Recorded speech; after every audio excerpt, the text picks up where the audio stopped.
Guys আসসালামু আলাইকুম ওয়া রাহমাতুল্লাহ। আজকে এসেছি হযরত মিসকিন শাহ রাহমাতুল্লাহি আলাইহির দরবার শরীফে। এখানে জিয়ারতের উদ্দেশ্যে এসেছি। আপনারা অবশ্যই আমার সঙ্গে থাকবেন, আপনাদেরকে ওনার মাজার শরীফ দেখাবো। আজকে শুক্রবার জুম্মার নামাজ শেষে ওনার মাজার শরীফ আপনাদেরকে আমি অবশ্যই দেখাবো, আপনারা আমার সঙ্গে থাকবেন। এত দূর এসে ভিডিও করি, টাকা খরচ করি, আপনারা যদি ভিডিওগুলো শেয়ার না করেন, ভিউ না হয়, তাহলে তো সবগুলো বিদা। সবাই শেয়ার করবেন। নামাজ শেষে আপনাদেরকে দেখাবো ইনশাল্লাহ।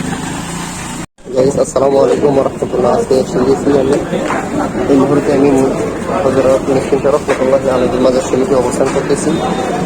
আজকে শুক্রবার জুম্মার নামাজ আদায় করছি এখানে।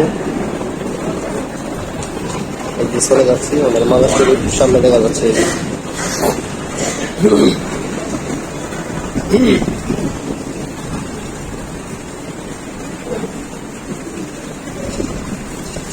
গাইস দেখেন এখানে কি লেখা আছে, দেখেন মানুষে বলে মাজারে এসে সেজদা করে, কিন্তু মাজারের সামনে দেখেন কি লেখা আছে।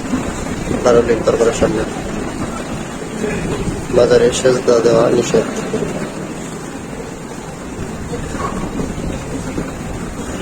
ওই যে হযরত মিসকিন শাহ রাহমাতুল্লাহি আলাইহির মাজার শরীফ দেখা যাচ্ছে। দেখুন কাছ থেকে দেখাচ্ছি, আপনাদেরকে দাঁড়ান।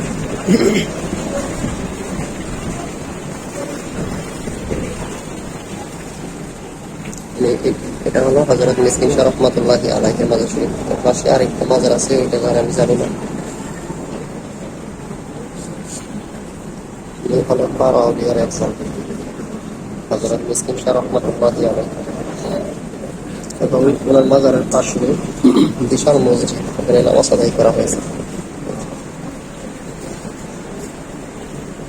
ওনার খাদেমগণের মাজারও এখানেই আছে।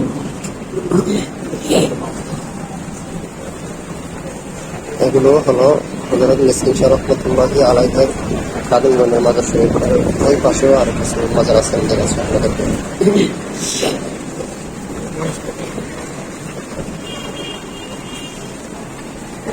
এই পাশে ওনার খাদেমগণের আরো কিছু মাজার আছে।